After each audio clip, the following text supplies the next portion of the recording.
talvez o coração dessa criança, né, e não julgar em primeiro lugar, acho que é o melhor caminho. Então esse é o nosso primeiro movimento, né?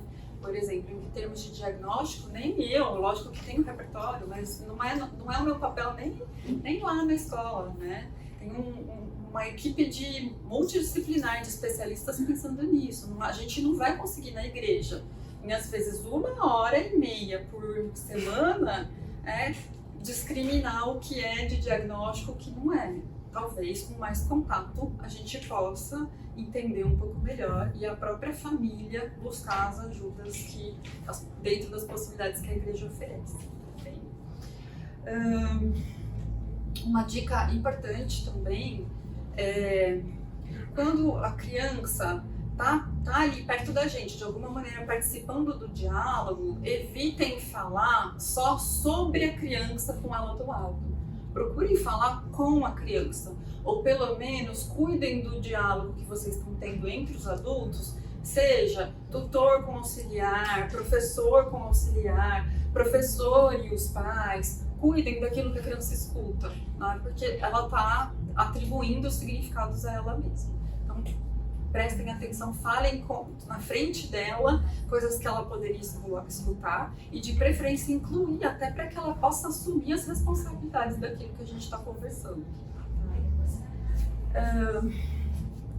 Falando em termos, vocês já devem ter escutado, a gente mesmo aqui, né, já falou vários termos. Já teve uma época que a gente falava deficientes, né? Quando eu fiz estágio lá 20 anos atrás na faculdade, eu trabalhava numa área dentro da PUC que era para deficientes, né? Chamava CIAD, Centro Interdisciplinar de Atenção ao Deficiente. Depois o termo caiu por ser pejorativo, né? E entrou pessoas com deficiência, que acho que hoje é o que a gente mais usa. Já houve pessoas especiais ou pessoas com necessidades especiais. Então tem uma discussão grande dos termos. O ideal hoje, mais correto, é falar pessoas com deficiências, tá? E a busca dos termos tem a ver até para inspirar a prática, tá? Pensar na prática, por exemplo, não resumir a pessoa deficiente à deficiência dela, né? Mas saber que eles também têm habilidades. Aliás, a gente vai conversar um pouco sobre isso, que buscar o que é de interesse, de habilidade, de recurso dessas crianças é a principal ponte para depois a gente conseguir também colocar limites, né, ou fazer com que ela participe ali da aula. Inclusão é a ideia de tirar barreiras que possam estar impedindo que essa pessoa tenha o mesmo direito que as outras, tá? Então, quando a gente pensa, até tem uma discussão sobre o acesso igualitário ou a equidade. Em que sentido? Se a gente tá lá com o objetivo de enxergar uma partida de esporte, e aí todo mundo tem o direito de enxergar, mas as caixas ou as arquibancadas são do mesmo tamanho, não necessariamente as pessoas vão conseguir ver, né? A ideia é garantir o direito e não só o recurso. E talvez a gente tenha que pensar em recursos diferentes, tá? Por exemplo, um carro para uma pessoa que tem uma deficiência na mão pode ter que ser um carro adaptado. Então essa é a ideia, eliminar as barreiras, tá? E evitar a discriminação, né? Fazer com que não haja um preconceito. Eu acho que a Bárbara aí trouxe um pouquinho pra gente até dos exemplos de Jesus. O que então não é inclusão? Né? Até nesses termos anteriores, ou mesmo no processo que a gente vive dentro da igreja e vai viver, acabam tendo confusões ou etapas para a gente chegar até lá também. Tá? Eu talvez possa fazer uma brincadeira com a ideia de um mesmo corpo, né? A exclusão seria um outro corpo, estar fora do corpo da igreja. Tá? Segregação seria estar à parte. Integração seria quase como eu contei hoje para a Bárbara, ela riu, né? Ela falou, não é bem assim, Mari. Mas como antigamente a gente falava, né, uma apendicite que não seria um apêndice, que dava apendicite, a gente falava, não serve para nada, né, só para inflamar e aí a gente tem que tirar fora. Lógico, hoje a gente sabe que a apêndice tem outras funções, né, importantes ali, de guardar, reservar micro... Eu não entendo muito, né, depois você pode ajudar a gente. Micro-organismos e bactérias para o funcionamento do intestino. Mas a segregação é quase que essa ideia de, essa integração de uma apêndice que está lá, mas não necessariamente como uma parte funcional, efetiva dentro do corpo. Então a inclusão é entender realmente como todos sendo membro de um corpo.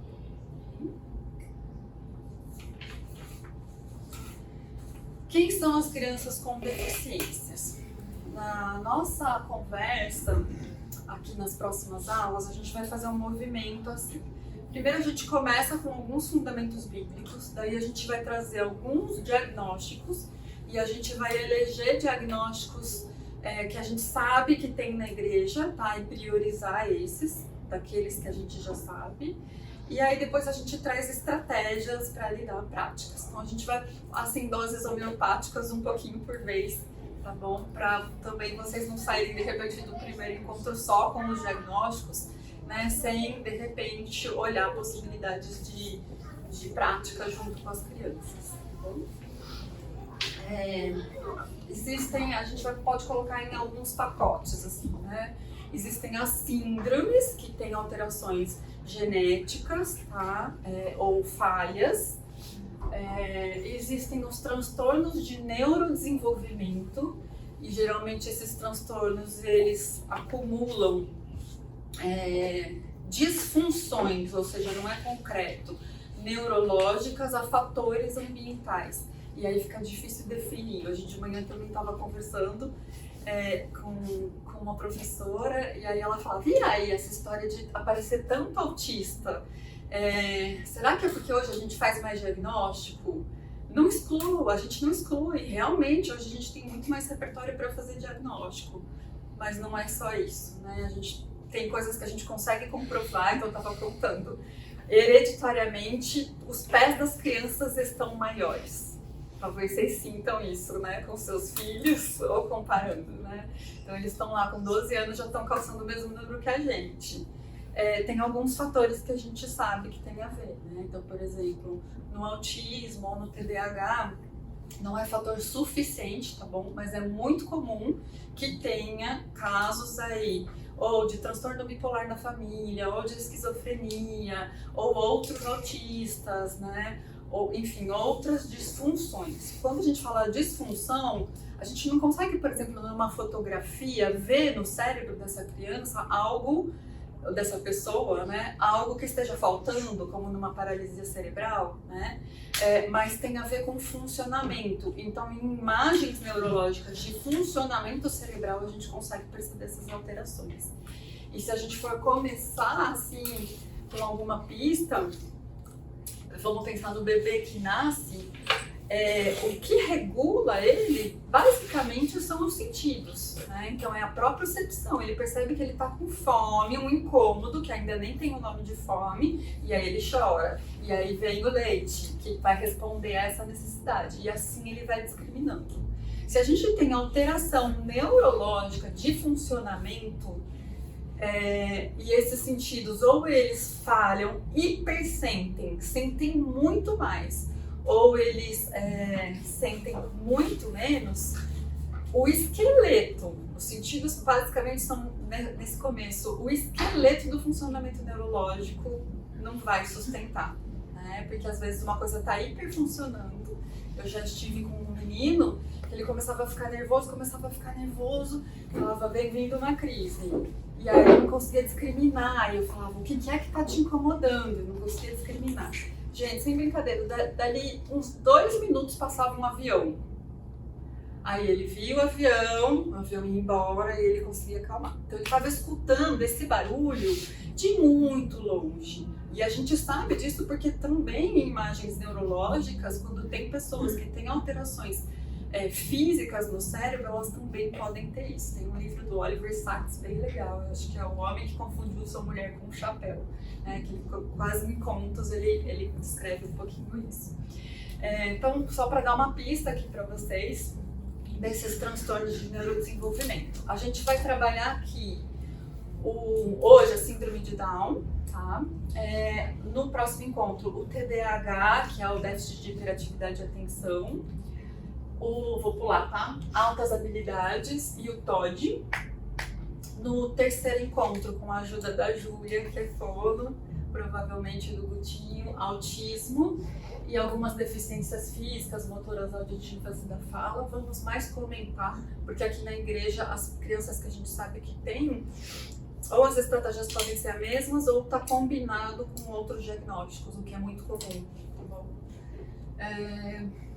E existem, mas a gente não vai entrar, a gente acredita que deve ter bastante, algumas crianças aqui, mas talvez não interfira tanto, pelo menos no dia a dia ali da igreja, os distúrbios de aprendizagem, que também tem a ver com disfunções neurológicas, mas vão impactar em coisas mais específicas, né?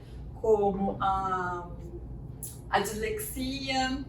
Então a criança lê, quase que embaralha as letras, não consegue organizar visualmente, tem uma disfunção dessa entrada aí de informação. Ou a disgrafia, que é em relação à escrita, né? Ela até pensa a palavra, mas não consegue escrever a palavra. Ou a descalculia, tá? Que tem a ver com cálculo. Para dar alguns exemplos, mas para vocês entenderem essa questão aí de diagnósticos. Mas aí a gente vai nos próximos encontros mergulhar um pouquinho e hoje a gente começa com as síndromes. Vou falar assim, na verdade são anomalias, né? Cromossômicas, tem a ver com anomalias no cromossomo. Todo mundo aqui tem cromossomos e aí eles são cromossomos. Eu dei alguns exemplos, mas eu vou focar na síndrome de Down, que é o que nós sabemos que tem aqui na igreja algumas crianças com a síndrome de Down. Mas nós poderemos ter a síndrome de Turner, do Sharp, também conhecida como miado do gato, Edwards, trissomia do 18 e síndrome do X frágil, tá? Eu vou falar da síndrome de Down, que temos crianças, pelo menos eu acredito que 2 ou 3 aqui na igreja, que acho que uma eu tive acesso e acho que eu fiquei sabendo de mais 2 crianças, tá? Então, é a trissomia, né, do cromossomo 21, na verdade o cromossomo 28 tem 2, tem 3, que, né, diz o nome trissomia. Essa criança, ela tem um atraso cognitivo, ela tem comprometimentos intelectuais. Hoje eu recebi uma informação que talvez nós vamos receber aqui na igreja, está sendo analisado. Para dar um exemplo para vocês, uma pessoa com síndrome de Down de 40 anos que tem idade mental de 4. Tá? Então, para você ver que às vezes o agravamento é grande. Às vezes não, às vezes, né? Não dá para eu julgar, essa criança tem 4, não sou eu que eu vou fazer esse diagnóstico. A minha função aqui é acolher essa criança e tentar levar a palavra de Deus dentro da idade mental dela. Tá? Tem muita dificuldade na fala porque eles têm a língua grande. Então essa dificuldade na fala é grande, então eles têm dificuldade na comunicação. Então esse é um cuidado que nós temos que ter com eles, porque às vezes a gente não entende o que eles falam. Então eu sempre falo, abaixa, olha no olho da criança, tenta às vezes ler o lábio daquela criança e mais perto você consegue ouvir o que essa criança está tentando lhe dizer, essa comunicação, tá? Ela tem maior riscos de infecções. Assim, na igreja, o maior cuidado nosso aqui, essas crianças têm muita otite. Parece brincadeira, mas ela tem alto risco de otite. Eu falo assim, às vezes a gente deixa a criança ali no parque, tá aquela garoinha, né? Não se importa, tá calor. Mas para criança que tem síndrome de Down, a gente tem que pensar um pouquinho, porque elas têm muita otite. Né? Tem vários estudos falando, além da cardiopatia, mas aqui para nós o que vai pegar mesmo vai ser essa questão da infecção de ouvido. Tem questões motoras, né? Elas têm muita dificuldade na coordenação e tem dificuldades nas questões sensoriais também. Poucas, muito menos que o autista, muito menos.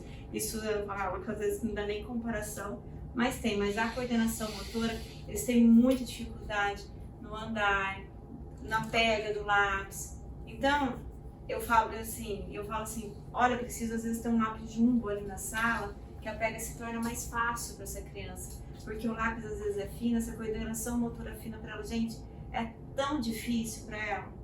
É que a gente não faz, é que eu falo, às vezes tem que se colocar em lugar do outro, é tão complicado essa questão desse movimento fino para uma criança com síndrome de Down, é muito treino, fisioterapia, e demora um tempo para eles conseguirem. Então acho que às vezes é um olhar, né? Às vezes eles pegam grosso assim, mesmo aos 5 anos de idade. Então, né, podemos ter aí na sala esse recurso. Tem as características físicas, que é diferente de uma criança autista, que não tem característica física. Você não consegue discernir, esse aqui é autista, esse aqui não é, esse aqui não é. Não, não tem. O síndrome de Down, sim, ele tem. Tá? Então é mais fácil. Mas eles são muito afetuosos, são carinhosos, são cooperativos.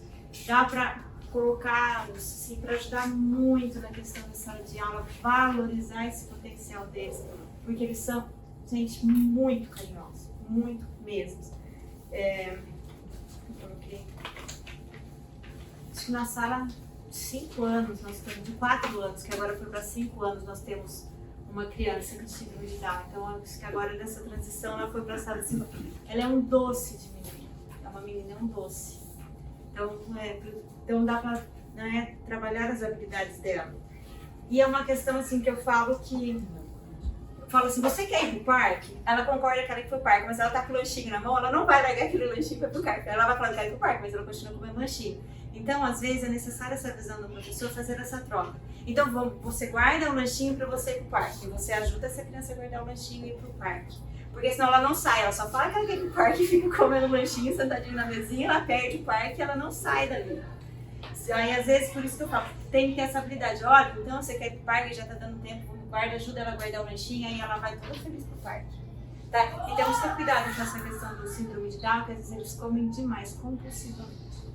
Tá? Então, às vezes eles comem muito cuidado, né? Como que é o lanche do outro, que é o lanche do outro. Não, isso é um cuidado que nós devemos ter. Algumas crianças hiperativas também, com TDAH também, que não consegue o organismo perceber a mensagem de que pronto, já estou satisfeito. Agora eu vou... Quem são essas crianças? Então eu vou passar esse vídeo.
I'm not naughty. I'm autistic. And I just get too much information. Então, né, essa parte do meu cantor direto do vídeo, mas ele entrou. Quem são essas crianças? Essa aqui é uma criança com autismo, tá? Então a gente acha que, não sei como entrar na questão do autismo, vai ser a Júlia, mas eu vou falar um pouquinho agora. A gente acha às vezes que o nosso perfume tá de boa, às vezes que tá incomodando a criança. Então, olha que as questões sensoriais são bem complicadas às vezes para o autista. E essa questão dele contar no dedinho, gente, é regulador. É para ele estava tentando evitar uma crise nesse vídeo. Então, às vezes, cada um tem uma maneira de auto-se regular. Então, isso é uma observação que nós precisamos ter como professores na sala. O que ele está usando para conseguir se regular? Às vezes é um objeto, às vezes é chacoalhar, vários. A Júlia vai entrar bem nesse quesito, na questão sensorial, na questão da fala. na questão auditiva com vocês, né? Porque ela trabalha com aba, então ela tem grandes propriedades para falar sobre essa questão do autismo. Aí eu coloquei nessa questão, né, quem são essas crianças com deficiência, eu coloquei o exemplo do Moisés, da fala, né, que ele falava para Deus, mas como é que eu vou lá? Não sei nem falar direito. Não, Deus escolheu ele, né? Quem deu? Aí eu coloquei a passagem, né, que é do Êxodo 44, do 10 ao 12. Senhor, eu nunca tive facilidade para falar. Quem deu a boca ao homem? Quem fez o surdo ou mudo? Quem me concede vista ou torna cego? Não sou o Senhor? Vá, eu estarei com você. Então, né, por que a deficiência? Aí Deus escolheu e Ele vai capacitar essa criança. E nós somos instrumentos para ajudá-las, ela ser capaz de levar a palavra de Deus a todos também. E eu gosto muito da passagem que essas crianças, para nós, eu penso nela como a questão da ovelha, das questões das 99. Aí às vezes eu falo assim, nossa, mas ela tá tendo uma crise, eu vou deixar, vamos chamar o pai. Não, eu acho que qual dentre vós que é o homem que possuindo 100 ovelhas e perdendo uma delas, não deixa no deserto as 99 e vai buscá-la que se perdeu. Às vezes a gente precisa ter esse olhar, que aquela criança é essa que está mais precisando de você do que as suas 99 na sala que estão sentadas pronto para ouvir. Então isso para mim é algo assim, que é o que me motivou a estar aqui. Que para mim é muito importante. Essa criança com deficiência, para mim é uma das 99. E eu acolhendo essa criança, eu acolho toda uma família. Muitas famílias deixam de frequentar a igreja porque os seus filhos não são acolhidos. Então é uma das passagens que eu mais gosto quando eu penso na questão do autismo de qualquer deficiência. Que elas são minhas ovelhas. Eu preciso acolher elas tanto quanto as outras. Aí eu vou falar um pouquinho das estratégias, né? Que é o que vale praticamente para todas as crianças, todas com deficiência. E algumas vão precisar focar em certos caminhos, né? Aí depende de conhecer cada criança. Eu falo assim, eu brinco assim, se você conhece uma criança com autismo, você conhece uma criança com autismo. Porque não são iguais, todas não são iguais. Nenhuma tem as mesmas especificidades que a outra. Então eu conheço uma criança com autismo. Então, eu vou dar um exemplo, tem uma criança que ela tem muita comunicação verbal, tem a outra que não tem. Tem a outra que tem uma questão sensorial maior do que a outra. Então são várias coisas. Então eu conheço uma criança. Então eu vou trabalhar um pouquinho essas questões de estratégia que servem, acredito que para todos, né? Como elas podem aprender? Concretamente. Aprende vivendo e vendo. A nossa presença como referência na escola bíblica seja testemunho e modelo. Eu gosto muito de Lucas 17, né, que ele fala que não sejamos pedra de tropeço. O exemplo do professor na sala de aula é muito maior do que a sua fala. A criança respeita muito mais a sua atitude do que você está falando. Eu acho que como eu comecei agora, se vocês quiserem, né, fazer o intervalo, aí eu volto nisso aqui, eu não tenho de slide agora, ou quiserem continuar, fazer o intervalo, que nem eu acabei de começar, aí a gente faz o intervalo e... Tá, eu vou falar um pouco então como que eles podem aprender, né? Eu falei um pouco de concretamente. Por que concretamente? Porque eles não entendem nada que é literal, tá? Eles são muito concretos. Por exemplo, eu brinco que eu falei, meu filho não tem autismo, mas ele tem outra, né, questão. Eu falei para ele assim, olha, você quer conversar com seu pai? Chama o seu pai para tomar um café e jogar conversa fora. Ele olhou pra cara e falou, mãe, eu não bebo café e como é que eu vou jogar conversa fora? Explica pra mim, vou ficar falando, jogando assim? 11 anos, né? Mas tudo bem. Aí eu falei, não, entendeu? Tipo, todo mundo entende, eles não. Então vocês têm que ser o mais concreto possível nessa questão, tá? E eu vou falar que a questão do exemplo é muito importante na vida dessas crianças. Eu gosto de mostrar a mim mesma, né? Quando eu estava no ensino hoje fundamental, odiava matemática. odiava, porque eu não gostava da minha professora. Quando eu fui, né, pro 5º ano, eu comecei a me apaixonar pela matemática, que a minha professora era encantadora. Eu acho que eu não fiz matemática e já era demais, né? Não fiz faculdade de matemática e já era demais. Mas, independente se você fica 1 hora com essa criança, você tem que ser encantadora para ela. O seu exemplo vai fazer com que ela te admire, queira conhecer mais daquilo que você fala.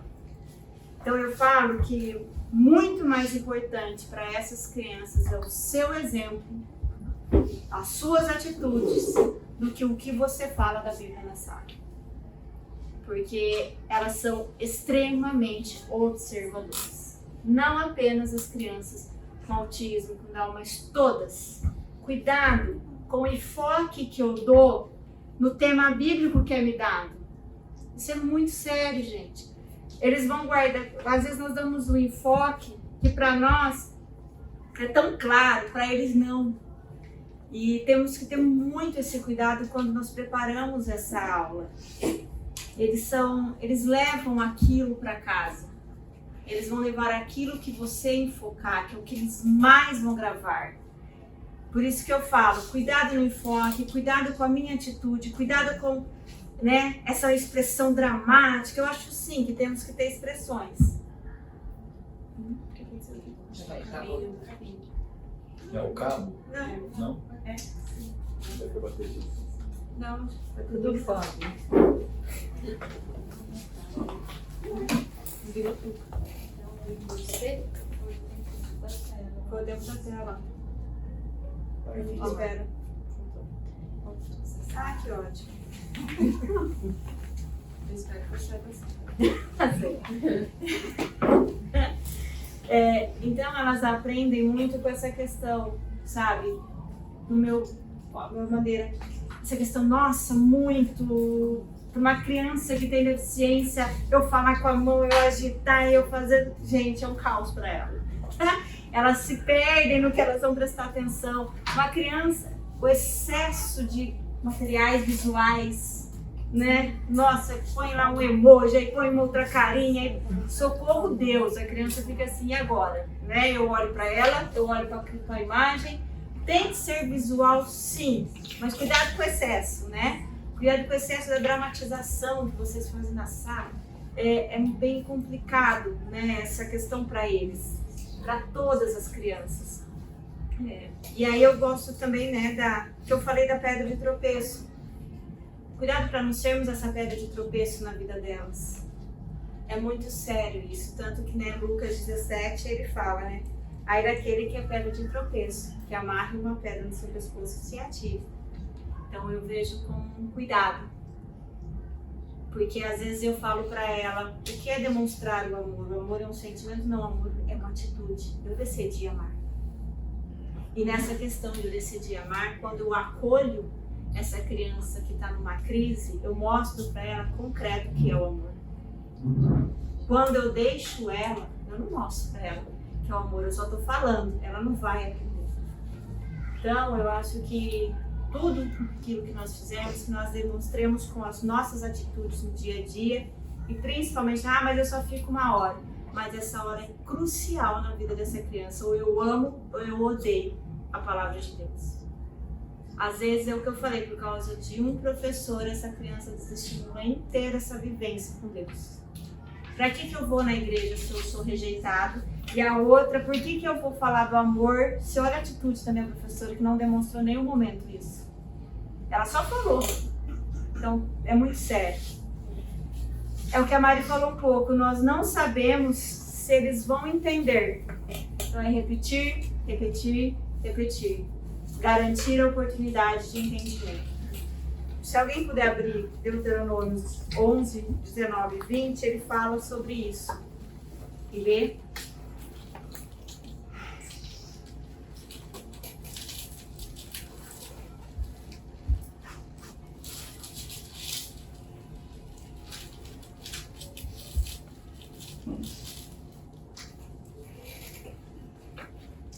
Ensinai aos vossos filhos, falando delas, assentados em vossa casa e andando pelo caminho, e deitando-vos e levantando-vos.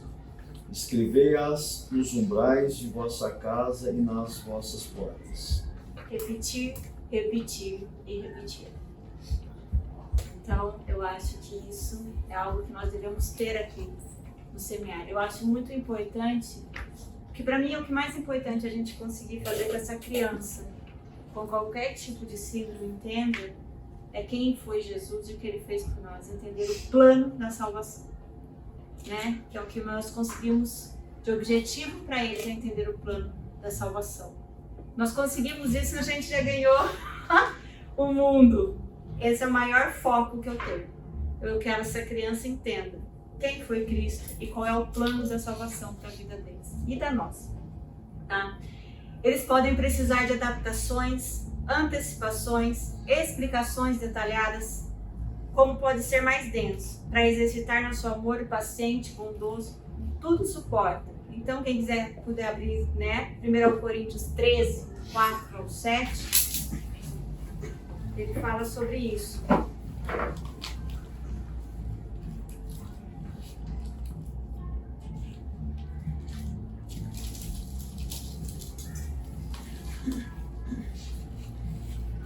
O amor é paciente, o amor é bondoso, não inveja, não se vangloria, não se orgulha, não maltrata, não procura seus interesses, não se ira facilmente e não guarda rancor. O amor não se alegra com a injustiça, mas se alegra com a verdade. Tudo sofre, tudo crê, tudo espera e tudo suporta. Que nós tenhamos esse amor para trabalhar com essas crianças. Não é fácil. Nós precisamos muito desse amor. Porque senão, na primeira dificuldade, primeiro às vezes, gente, é muito comum às vezes apanhar essas crianças. Às vezes a gente vai embora frustrado, eu apanhei. Não. Volte no outro dia. Repita, e repita, e repita. E tenha o amor. Suportem com o amor. Nós vamos ganhar essas crianças para Cristo. Tenho certeza disso. Para a maior parte dessas crianças, basear a fé em sentimentos não faz sentido. É o que eu falei do concreto, né? Eles não entendem metáforas. As informações têm que ser claras e bem informadas. Eu dei o exemplo na questão do meu filho, né?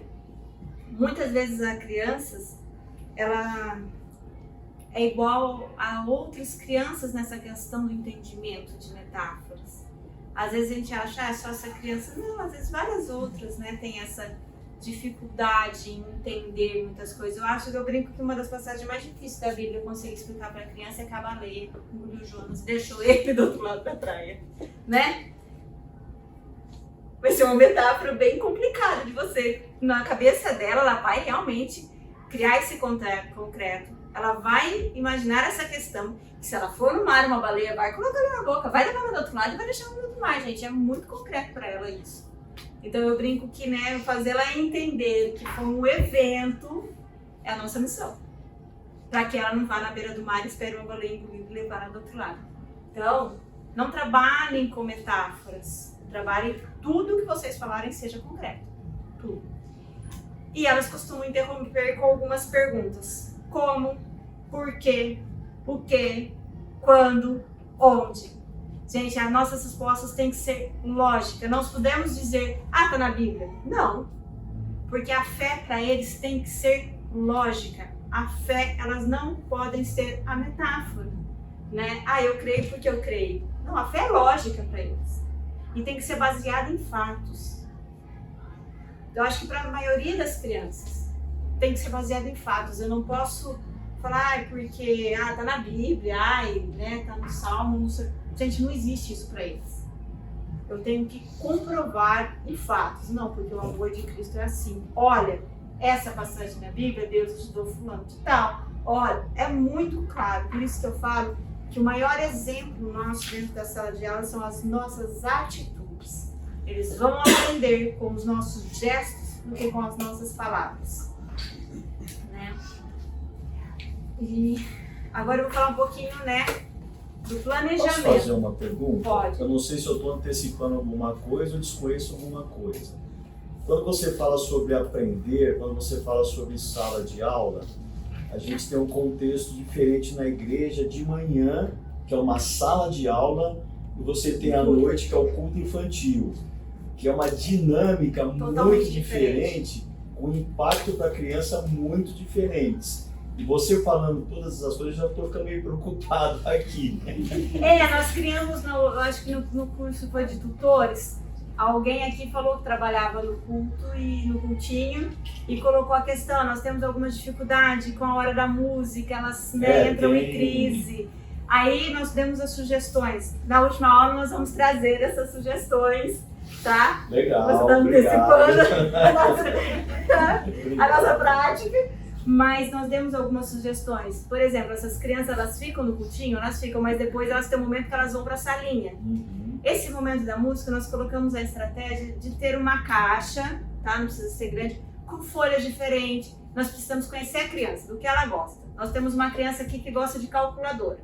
Então, nessa caixa, nós vamos ter a calculadora. Nesse momento da música, nós vamos separar aquilo que incomoda, dá para ela a calculadora, ela vai ficar naquele mundo ali dela, naquele momento. Também temos as sugestões para os pais, um fone, tipo que tampe. Eu estava conversando com o Fábio, aí de repente um fone especial para ela, né? Isso nós De colocamos, repente, ela- porque realmente o barulho, criança falando, música tocando, é igual aquele vídeo que eu mostrei, né? Se vocês virem, nossa, para eles é muito estímulo. Essa é a questão do fone, nós vamos pedir para os pais trazerem. Nós vamos... Por isso que eu pedi, né, um novo formulário para que os pais coloquem. É porque por de favor. repente a mesma criança que frequenta de manhã a escola bíblica infantil, Frequenta à noite. ela frequenta o culto infantil à noite. Sim. Então o tratamento ali, com certeza vai ter que ser diferenciado também, não tem como não ser, né? Sim. E essa criança da noite, nós também vamos colocar um tutor que a conheça. Olha lá, ela tem um. No meio do culto hoje, uma criança chorando atrás, foi incomodando, ela falou assim, não aguento mais essa criança chorando. Ninguém vê, né? Ninguém vê. Ninguém Fica vê. discreto e fica de boa. Então, são recursos que nós... E esses são baratinhos. R$3. R$3 nós podemos ter até na igreja e pôr o nome da criança, que cada um tem o seu dessas crianças. Questão de dentro dessa... cuidado, higiene e tal. Entendeu? Bom, baratinho, né? Esse daí a gente pode ter na igreja. Não é pra você ver. Às vezes, a gente nem precisa, a gente estava conversando um pouco aqui no intervalo também, que talvez algumas coisas podem destacar as diferenças. E tem crianças que não precisam de todas essas adaptações. Ou o nosso objetivo também é que a longo prazo a criança consiga se regular independente disso, para que ela de fato esteja inserida. Agora, se todo mundo, né, tiver um pouco mais informado, pelo menos, consegue pensar, opa, um fone de ouvido pode ajudar. E eu estava contando que a minha filha, ela é auxiliar do semear. E ela tem sacadas que acho que eu não tinha, por isso que eu falei dessa proximidade de quem acabou de viver. Outro dia ela me contou que ela viu que o menino ficou incomodado, ela falou, vamos lá no fundo, a gente vai fazer um desenho. Levou o menino para fazer um desenho, né? E ele conseguiu lá se reorganizar. E às vezes a própria criança se autorregular, por exemplo, sair, dar uma volta, ela consegue voltar e continuar, né? Isso já é suficiente. Então, às vezes, só a gente saber um pouco mais desses recursos faz com que a gente tenha mais carta na manga na hora para lidar. E mais, né? Ajude essa criança a não depender desses recursos para sempre. Então, mas quando você fala nesse material, né, o que talvez fosse interessante, vamos supor esse tutor, né, ele já saber o que vai ser ensinado naquele domingo, de repente ele ter um material para a criança pintar relacionado àquilo que a mensagem está sendo aplicada.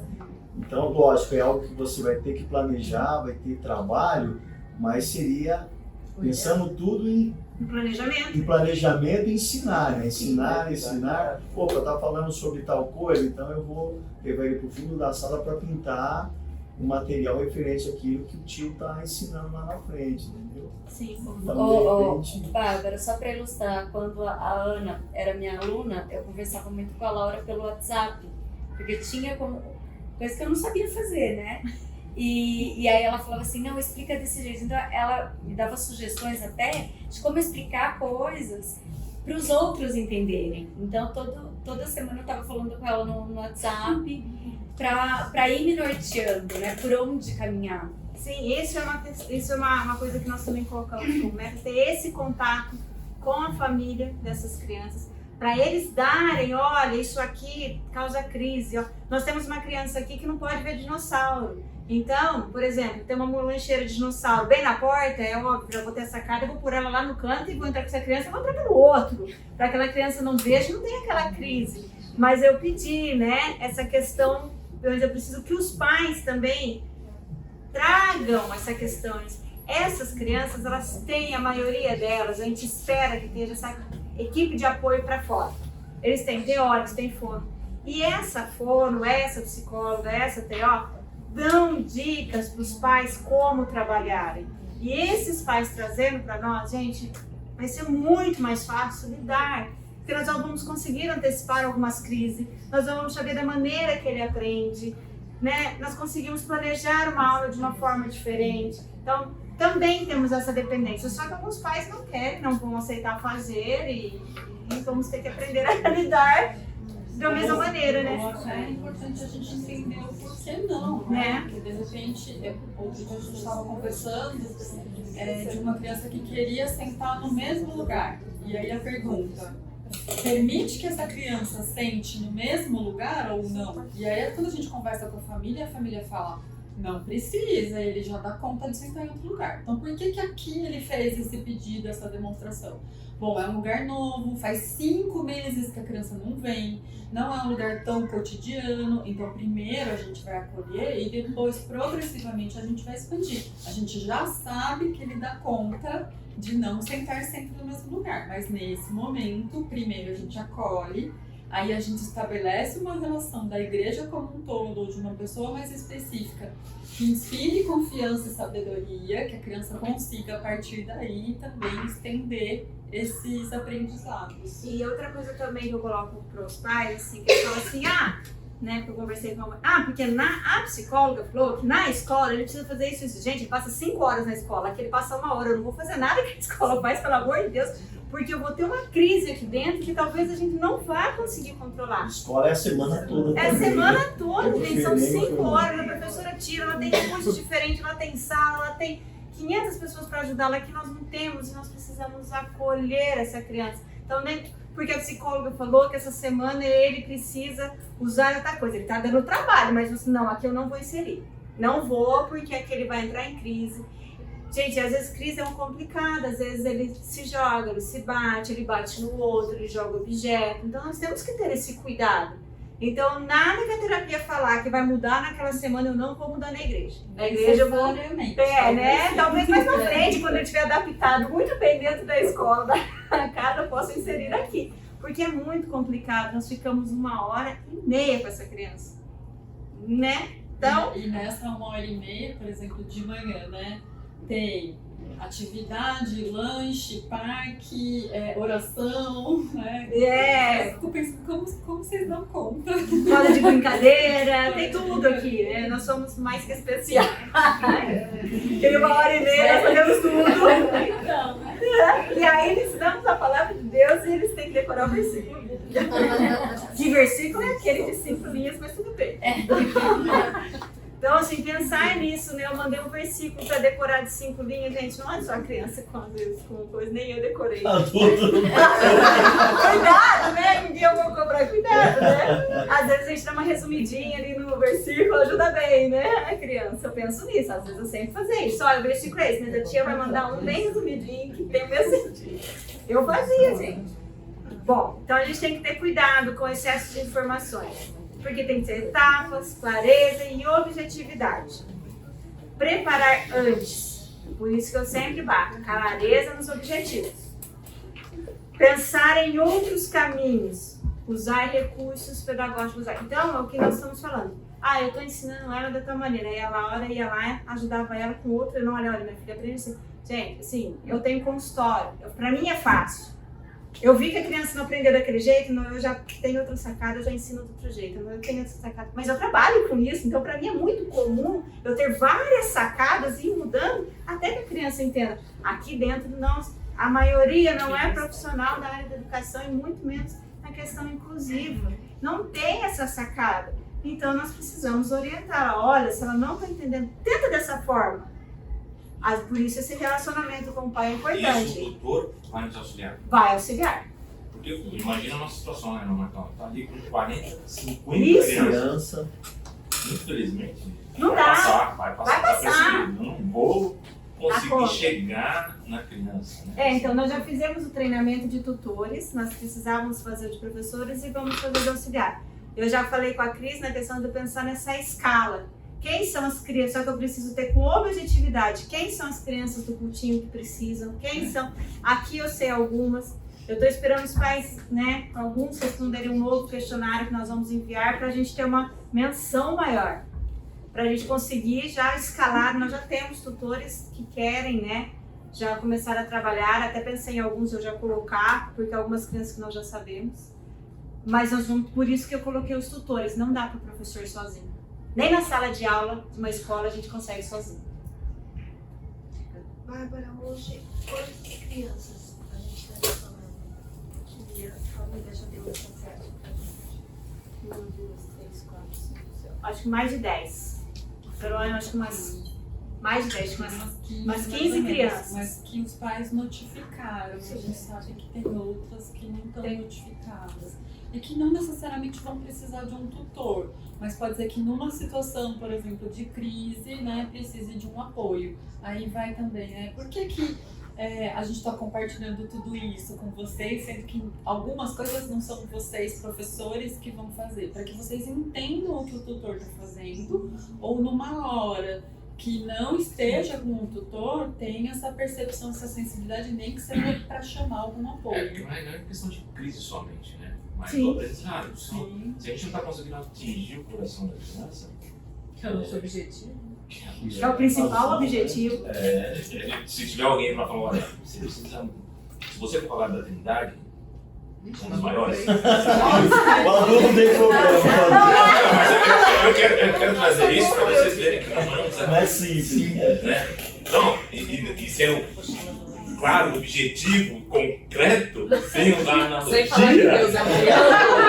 Eu tô aqui entrando em pânico. Doutor, se vira aí, doutor.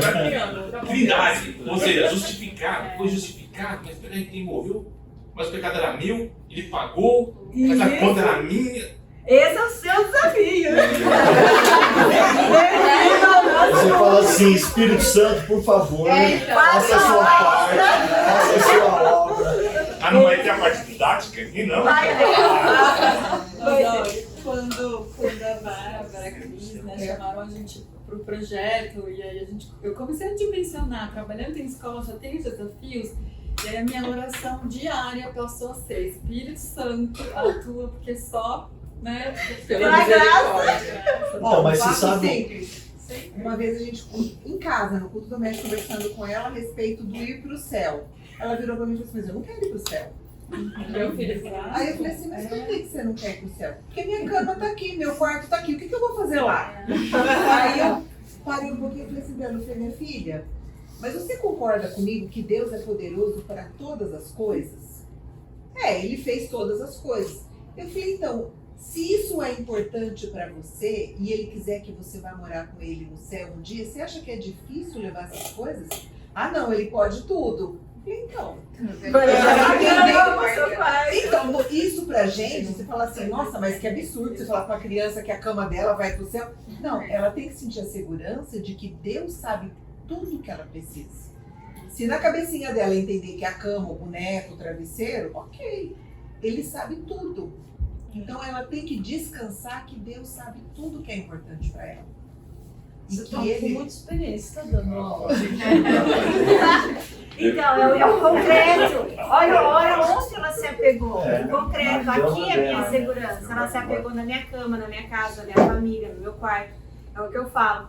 Olha, que eu falei pra ela, não, sua cama vai, o seu quarto vai. Ok, eu também. E uma vez eu falei com uma criança, né, bem que no céu não vai ter mais sol, Ela entrou em pânico. Boa alegria. Mas como não vai ser mais sol? Esses dias. Ela não se conformou. Mas eu quero que fique noite pra dormir. Uma vez na nossa classe, que a aula ia começar a aula, e começou um monte de maribondo entrar na janela de cima ali. Aí a Laura tirou das crianças, fechou a porta, fiquei lá dentro, a Cris arrumou um baigão, sei lá, e eu comecei a matar tudo. Mas eles não viram isso. Depois entraram, tiveram aula, na semana seguinte chegou o pai e a mãe vieram falar comigo, viu? Seu exterminador de mãe explotou com os marimbondos, matou o eu não sabia que eu tinha chegado nesse ponto. Tá vendo? Desafio é concreto. E o menino não tem transtorno nenhum. Mas eu falo que é muito comum todas as crianças, porque eles estão em fase de maturação. Né? Vai demorar um pouquinho. Agora, sabe quando você falou de planejamento ser modelo? Escutando tudo isso, que são 15 crianças, você falou, né? Que nós temos conhecimento, sim. Aí eu fico pensando, a Igreja Fonte, ela é conhecida pela excelência na palavra. E talvez a gente vai criar uma excelência na inclusão né? Amém. E vamos nos preparar, porque às vezes, vai lá na fonte que lá as crianças vão ser inclusas, né? Sim, é o que eu falo, né? Eu sempre digo pro meu marido aqui, nós somos muito fortes na palavra, mas às vezes eu falo para ele que às vezes a gente pecamos no acolhimento. Uhum. E nós precisamos trabalhar muito isso. Isso eu já falei para a Cris, né, Cris? Nós precisamos acolher essas crianças. Esses dias eu recebi um áudio da Cris para você ter uma noção de uma criança, né, aqui, que não queria sair do parquinho, ele é um autista, né? E aí eu falei para a Cris assim, não, mas por que ele não queria sair do parquinho? A professora ainda não sabia, mas a professora precisava entrar no mundo dele. Aí o que eu brinco que é entrar no mundo? Isso faz parte de um planejamento seu, de uma organização. Ele estava em Marte, com a nave dele, e ele não queria aterrissar por nada aqui. Gente, eu tô em Marte. Olha, então eu tô em Marte, agora nós vamos aterrissar naquela sala ali, tem um monte de ET, nós vamos entrar numa luta com os ETs, né? E vamos entrar no mundo dessa criança. Né? É uma forma da gente ter esse contato, essa aproximação e a criança ter esse afeto por nós conseguimos atingir o coração dela. A gente falou de linguagem concreta, mas essa linguagem concreta também pode ser respaldada pelo simbólico. E talvez a gente pode pensar isso como se fosse para crianças menores. Então, como eu ensinaria essa mesma coisa para uma criança alguns anos menor? Então, eu vou dar um exemplo do meu menino. Com 4 anos, a gente estava na praia, ele foi tomar um suco e o suco estava com 2 canudos. Aí ele falou, mamãe, antes era assim, o homem estava junto com Deus. Aí veio o pecado e a gente ficou assim, Aí veio Jesus e a gente fez assim. 4 anos ele tinha. Com canudinho. Com canudinho. Olha que fantástico. Então, é assim, é simbólico porque o canudo está representando as pessoas, mas também é concreto. E a gente vai achar um caminho, assim, se for propósito de Deus, vai achar um caminho para alcançar. Né? Se não for, o mundo é dos pequenos. E aí, Deus pensa nisso antes mesmo da gente estar aqui achando um caminho. Uma coisa que me confortou muito foi uma conversa com o Helder Cardim, que eu estava muito angustiada com essa história de eu não quero ir para o céu, e mesmo a gente usando a questão do quarto, mas eu falava, como que eu vou atingir o coração dela? Como que eu vou? Ele falou para mim, mas e quem falou para você que é você que vai fazer alguma coisa? É a graça. A gente tem que lembrar que quando Jesus veio, ele não falou que ele veio para aqueles intelectualmente avançados ou para que... Deus veio para todos e ele tem o jeito dele de atingir todos. Nós somos apenas instrumentos. Eu só não quero ser mas pedra os de tropeço, né? Oi? Só não quero levar, fala que você pedra de tudo. Nós somos instrumentos e todo mundo que está aqui se mostra instrumento desejoso de aprender mais. Então nós estamos nas mãos de Deus e Deus vai usar e Deus vai dar o que a gente precisa no momento. Sim, é isso que eu falo, gente. Eu sempre falo que todas as vezes que você vem para uma salinha, tanto do culto, é sempre a oração, Senhor, dá-me sabedoria para trabalhar com as crianças, porque a cada dia é um desafio novo. Você só precisa da sabedoria e da graça de Deus. É isso que eu falo. E se ele nos colocou aqui é porque ele tem um propósito. Ele sabe e ele vai nos capacitar para fazer isso. Eu sempre ponho isso. O Senhor me capacita para todas as coisas. Então ele me capacita para conseguir atingir essas crianças dentro dessa 1h30. Então, né? Todo domingo. Então eu sempre ponho isso. Peço para Deus sempre sabedoria para mim conseguir trabalhar com todas elas. Porque cada domingo é um desafio novo. Não é igual todo domingo, não é? Porque eles têm a vida lá fora. Eles trazem uma carga lá fora. Isso nós temos que pensar também. Porque eles têm um mundo lá. Eles vêm aqui, às vezes, cheios dessas coisas desse mundo. Pais que brigam, problemas na escola, vários fatores. Estão aqui, eles trazem também. Como nós adultos, é que nós aprendemos a separar, né? Nós deixamos do lado de fora e viemos aqui. Eles não. Às vezes é um aprendizado para nós também conseguirmos ensinar essa criança que ela precisa, né? Saber a hora, aqui é a hora, aqui não é. Ajudá-lo em todos os sentidos. Né? Por isso que eu falo aqui, né? Que nós precisamos ter grande discernimento para conseguir atingir todas elas. Não só as com deficiências. A realidade delas nem sempre são iguais. Ninguém tem realidade igual ali. E isso é o nosso maior desafio com todas as crianças. Então vamos continuar aqui, né? Eu falei de pensar em outros caminhos, usar recursos pedagógicos, agora eu falo organização. Gente, isso é muito importante, as coisas sempre no mesmo lugar. Difícil, ali no semear, nas salinhas, difícil. Mas deixar sempre, lápis aqui, canetas aqui, sempre. Essa organização é crucial para todas as crianças. Tá? Arrumar a sala antes, os pertences das crianças, o que vai ser usado, é deixar separado. Para algumas, sentar no mesmo lugar é importante. E equilíbrio nesses estímulos visuais, que eu também já falei um pouco. Essa questão dos materiais, eu falo que às vezes as crianças trazem de casa as suas coisas. E eles organizam bonitinho na mesa, né? E eu falei que eu gostaria de conseguir portinhos para mim, vou fazer, separar em todas as salas, todos os lápis azuis, todos os amarelos, todos os rosas, todos os vermelhos. E para quê? Porque é uma organização. Porque eu vou dar uma caixa de lápis de cor de 36 cores, misturada com uma de 48, e aquilo ali para eles às vezes é um estímulo. Ah, socorro Deus, ele vai querer organizar aquilo, vai passar o tempo organizando aqueles lápis de cor, nas cores iguais, do que prestando atenção na sua atividade. Então, se eu já tenho esse recurso separadinho, para mim já é meio caminho andado. Eu evito às vezes uma crise.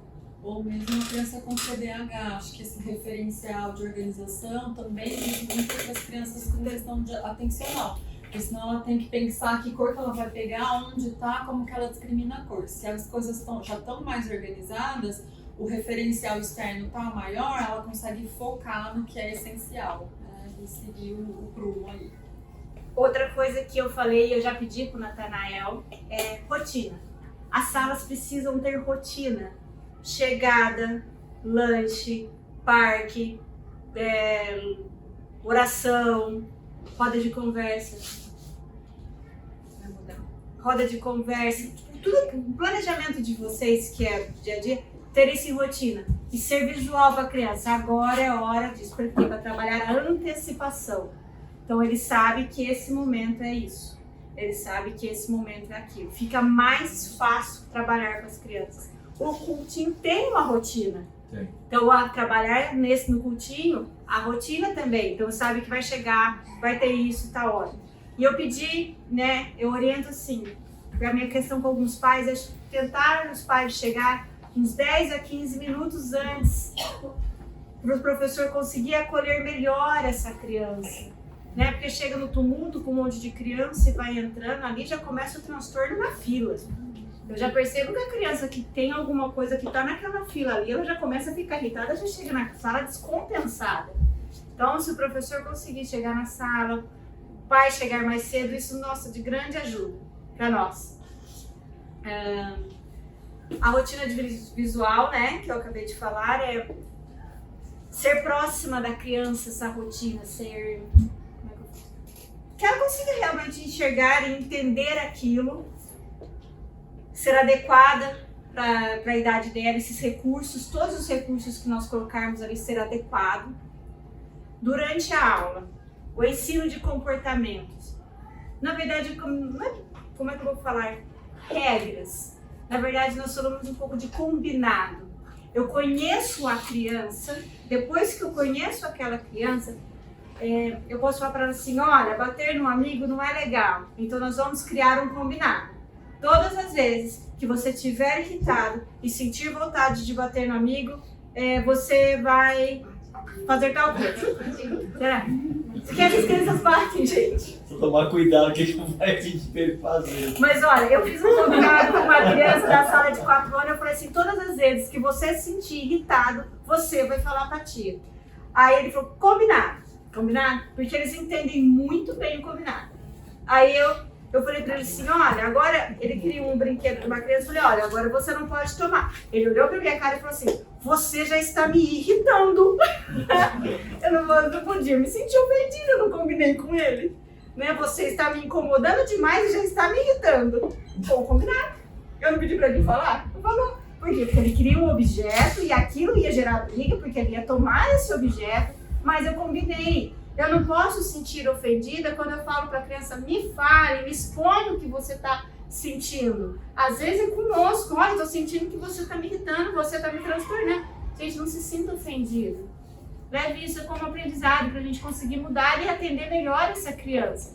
Pense pelo lado positivo. Ele não gerou uma crise, ele não agrediu outra criança, ele não teve outros problemas. E aproveitando o exemplo, não significa que a Bárbara ali pegaria o objeto que ele queria. Não peguei. Ela vai aproveitar a oportunidade para treinar a autorregulação. Então, quando você está irritado, a gente pode sair, beber uma água, a gente pode dar uma volta. Foi isso que eu fiz. Esse é um divisor bem importante, que eu acho para mim. Não uma de 4 anos, vamos supor que fosse uma maior. Eu levo a consciência do pecado para ele. Você precisa conhecer um pouco mais. Porque aí eu percebo que uma hora eu estou tratando uma deficiência, outra hora eu estou tratando o coração. E aí eu preciso. Essa pegada aí que eu acho que. Por isso, lá na frente, eu acho que a Ju vai falar nessa questão: o que é birra e o que realmente é do transtorno, da doença. É muito contato com a criança para você conseguir discernir. Então, você vai perceber. Porque em nenhum momento eu posso fazer assim, ela foi lá e tomou, e aí ela fez, aí ela não conseguiu, aí ela entrou em crise, eu não posso reforçar essa crise. Aí eu vou lá, eu pego esse brinquedo para me acalmar essa criança, então eu tô reforçando essa crise para ela.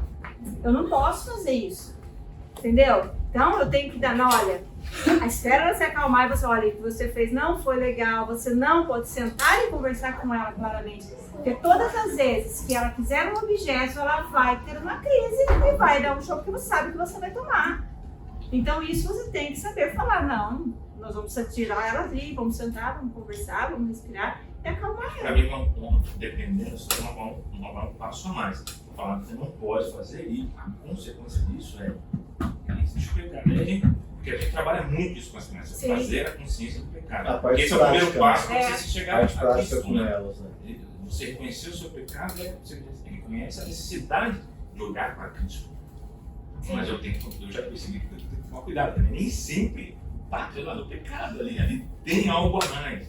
Isso é novidade para mim. Acho que no último encontro, a nossa ideia até, diante de tudo que vocês escutaram e as vivências que vocês forem tendo, a gente trazer dessas situações práticas, talvez você trazer um exemplo também, e aí a gente ia discutir isso.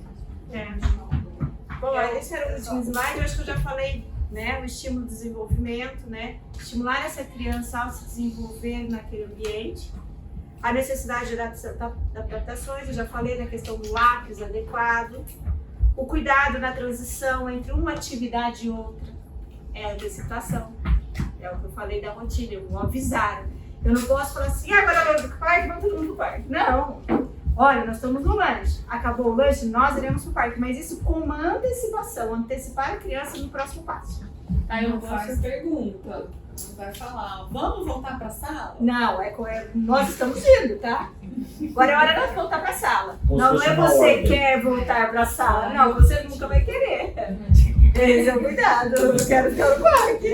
Não faça pergunta. perguntas, tá? Porque essa pergunta, né, vamos voltar para a sala, ela implica em empatia, né? Eu espero que a criança queira a mesma coisa que eu quero que ela faça. A criança nem tem esse nível de empatia.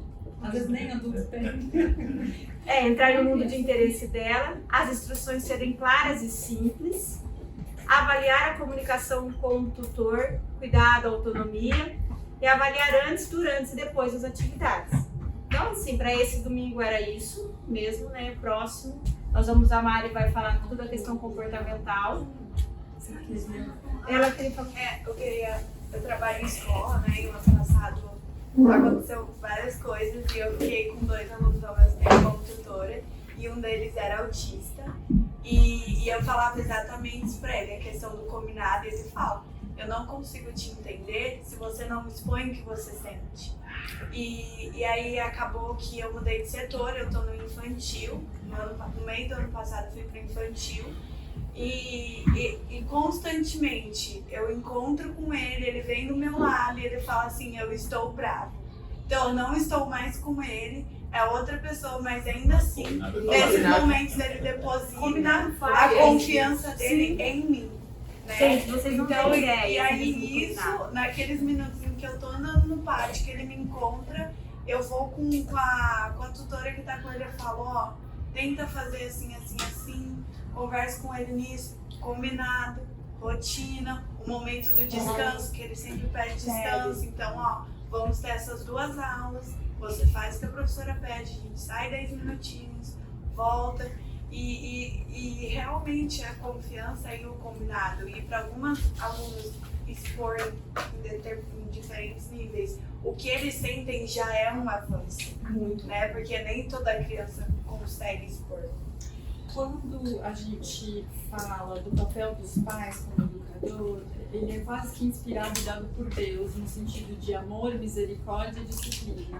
A professora compartilha disso. Então você está me falando que ele tem referência, né, com você em termos de autoridade, que significa ter medo e respeito, e admiração e a certeza de não ver. Vai por aí, a coisa construída. Um dia de cada vez. Cris, você olha para nós? Eu olho. O Marcos mandou hoje um áudio para mim, achei muito legal, e estava falando sobre, antes de Jesus fazer os milagres, ele sempre dava uma tarefa para as pessoas, né? Então, antes de transformar o vinho, a água em vinho, Marcos mandou encher. Antes de ressuscitar Lázaro, mandou tirar a pedra. E assim por diante. Então, assim, a gente está aqui para isso, né? Para fazer atividade. Agora o milagre vai ser de Jesus, né? Então, é o Espírito Santo que vai agir, né? Então, assim, eu vou orar. Senhor, eu quero te louvar e te agradecer por isso que o Senhor está fazendo na nossa igreja, Pai. Esse movimento, esse olhar especial para as crianças que normalmente são deixadas de lado, Pai. E muito obrigada, Senhor, por a vida da Bárbara, da Mari, da Ju, Senhor, que estão aí à frente disso, mas por cada uma das pessoas que estão aqui e por aquelas que gostariam de estar e que o Senhor também vai usar, Deus. Então, nós estamos nos dispondo, Deus, a sermos usados por Ti. Ainda é uma coisa bem difícil aos nossos olhos, mas para o Senhor nada é impossível. Nós cremos que o Senhor é o onipotente, onisciente, o Senhor sabe como vai nos usar, Deus. Então, ajude-nos, Deus, a sermos usados por Ti. Eu oro em nome de Jesus. Amém.